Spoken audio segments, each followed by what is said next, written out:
Hello Duelists, it's Tombox here, and today I am actually bringing you a video that you guys requested. It is the Paleozoic Rulebook and how trap cards work in the graveyard.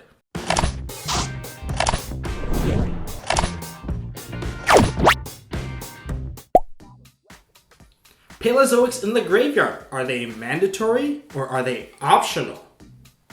They are optional.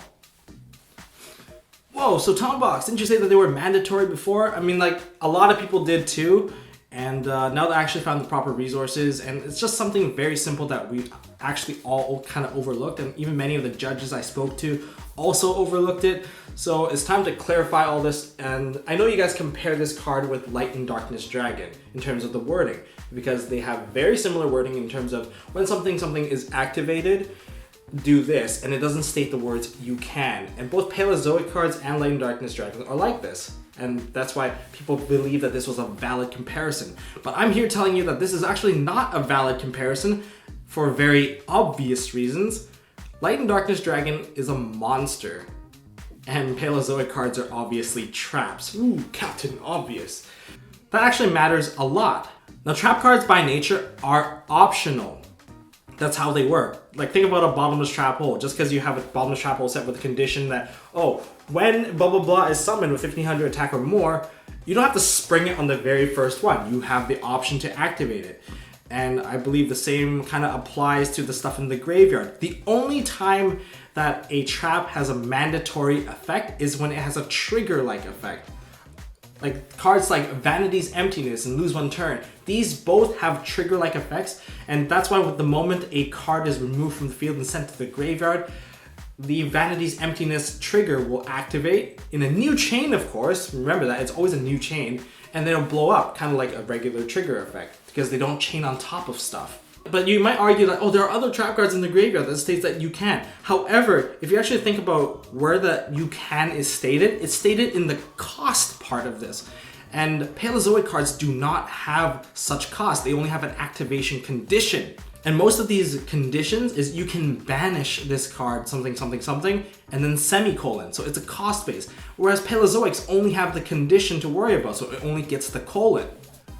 Now, the rule of thumb is every trap card in the graveyard that can actually activate, consider them all optional, regardless if they state you can or not. Usually, if there's a condition on these cards, they will state it on the card, just like Breakthrough Skill. Breakthrough Skill, if it did not say that you can only activate this card on your own turn, Breakthrough Skill could activate during either player's turn, because regardless if the trap card is in the graveyard or if it's on the field, it's a spell speed 2 at the very least. And because of that, you can always activate it during either player's turn or always chain it on top of other things. So, for the short version, if you guys don't want to go over all that stuff, just note that trap cards by nature are optional regardless if it's on the field or in the graveyard, unless it's a trigger-like effect. How does this change how some of the players play Paleozoics? Well, right now, some of the chains that I see are like, oh, I activate this trap card, say a Jar of Greed, and I'll trigger the one in the graveyard right away. That's not how it works. If you activate a trap card, your opponent has the next response. You don't get to automatically use the quick effect of your Paleozoic. In other words, so if your opponent chains like a monster effect, you're gonna have to activate another trap card before you can actually get the Paleozoic out of the graveyard. Your opponent can technically chain block you out of summoning out your Paleozoic by kind of getting rid of the trap card activation condition from your Paleozoic. Alright, so if you guys like this video, please give it a thumbs up. If you guys want to check out the resource where I found this, check it in the description box below. This is from TCG Players Joe Franchino. He's a judge, and he states it very clearly. And if your friends have misconceptions about Paleozoics, send them over here and let them watch this video so everyone can kind of play on the same field. I know a lot of judges also kind of have this, a little mixed up too, so send them this way. Hopefully we can clear up the Paleozoic being mandatory. They were always optional. Many players that play Paleozoic also know this, and OCG is correct on this one. We don't kind of deviate from them very far usually. And if you guys like this video, give it a thumbs up. If you guys want to see more stuff from MST.TV, please hit the subscribe button and the notification bell. And until next time, don't forget to hold on to your MST.TV.